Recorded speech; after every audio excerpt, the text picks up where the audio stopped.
Pag-aresto kay Atong ang hiling ng mga kaanak ng iba pang nawawalang sabongero. Kahit pa iba ang kanilang kaso sa mga kasong nauwi sa pag-i-issue ng arrest warrant kay Ang.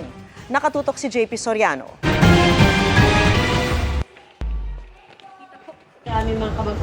Pigil sa pagdiriwang ang ilang kaanak ng mga nawawalang sabongero sa utos na ipaaresto si Atong Ang kaugnay ng ilang kaso. Masaya kami pero there's no reason to celebrate yet kasi as of today, hindi pa naman nakukuha natin si Atong Ang. It's a warrant of arrest. Magandang movie to pero yung ultimate dyan is makukuha ba natin today. Para pa lang sa mga pagkawala ng mga sabongero sa Santa Cruz, Laguna, ang pagpapaaresto kay Ang at ilan pang akusado. Iba pa ang para sa kapatid ni Charlene na si John Lasco na dinukot sa San Pablo, Laguna noong August 30, 2021. Nakuhanan pa sa CCTV ang pagdampot kay Lasco na master agent ng online sabong company ni Ang.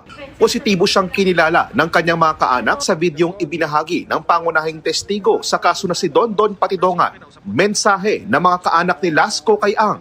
Sumuko na po kayo. Sumuko na kayo kasi sinabi nyo naman na wala kayong kasalanan. Dito nyo patunayan kung talagang wala kayong kasalanan. Napakarami nyo pong abogado, napakarami pong magdidepensa sa inyo. Actually, sa totoo lang, ang ganda ng laban nyo. Binigyan kayo ng pagkakataon para sumuko, idepensa ang sarili nyo. Pero yung mga kaanak namin, bigla na lang silang nawala. Wala silang pagkakataon, idepensa yung sarili nila. Pero sige lang, laban kami. Ayon naman sa kaanak ng iba pang missing sabongero. Pero kulang pa dahil lang gusto natin lahat ng sangkot mapanagot din. So ayon dun sa testimonya ni Don Patidongan, ang gusto ng pamilya, gusto natin, lahat ng nandun sa pinangalanan na alpalis na tinatawag, ma-indict din sana.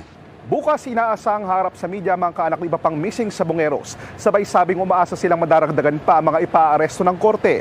Lalo pat nagsumiti raw sila ng mga karagdagang ebidensya laban sa mga nasa likod ng missing sabongeros. Para sa GMA Integrated News, ako po si JP Soriano. Nakatutok 24 oras.